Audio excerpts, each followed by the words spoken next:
Hello viewers, কেমন আছেন সবাই? আশা করি সবাই অনেক ভালো আছেন। আমিও অনেক ভালো আছি। খুব ভোরে ঘুম থেকে উঠেই আমার কাজ হচ্ছে পড়তে বসে যাওয়া। আর পড়তে বসে যাওয়ার আগে অবশ্যই আমি আমার মেডিসিনের অনুমতিটা নিয়ে আসি। পড়তে বসলে আমাকে যেরকম একটা বিভ্রান্তির মধ্যে পড়তে হয়, মাঝে মাঝে মনে হয় এখন পড়ি, তারপর মনে হয় না এখন লিখি। যখন লেখার জন্য খাতাটা খুলছিলাম তখন দেখলাম যে আমার ছেলে খাতাটাকে একদম আগিয়ে দাগিয়ে শেষ করে ফেলেছে। যাই হোক, ভুল করে আমি দোকানের হিসাবের খাতা নিয়ে পড়তে বসে গেছিলাম। এরকম ছোটোখাটো ভুল আমার সাথে হতেই থাকে। আর এদিকে দেখেন আমার বাড়িতে অনেকগুলো কাপড় ভিজিয়ে রাখা হয়েছে, কাকিমণি এগুলো ধুয়ে দিবেন। আর বুড়িকে দেখেন, ওকে দেখে আমি হচ্ছে ধৈর্য ধরাটা অন্তত শিখে যাই।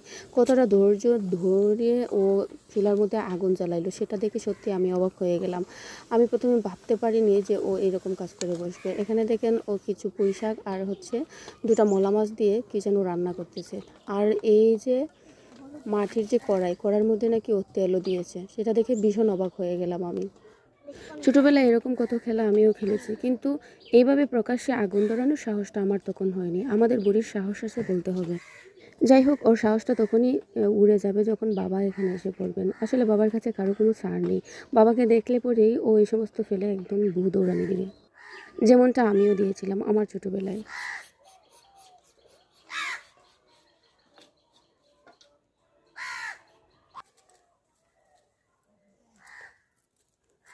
তোমরা যদি বাইদানির মতো লাগতেছে।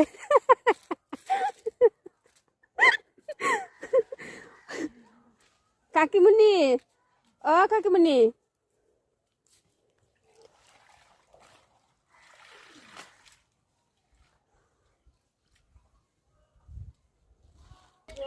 দেখেন বলছিলাম না, দৌড়ে গেলাম ওনাদের কাছে।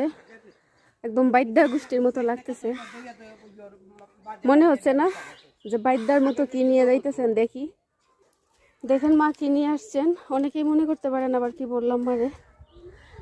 এই যে চাটনি পাতা, এই তোর জন্য এত আয়োজন।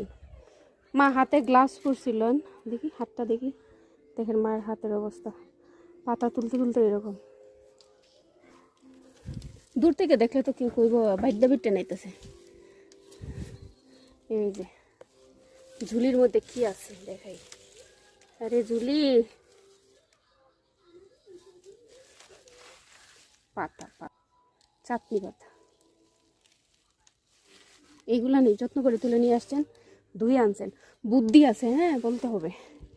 এই যে এই জালি বস্তার মধ্যে বুড়িরা পুকুরে চুবানি দিচ্ছে।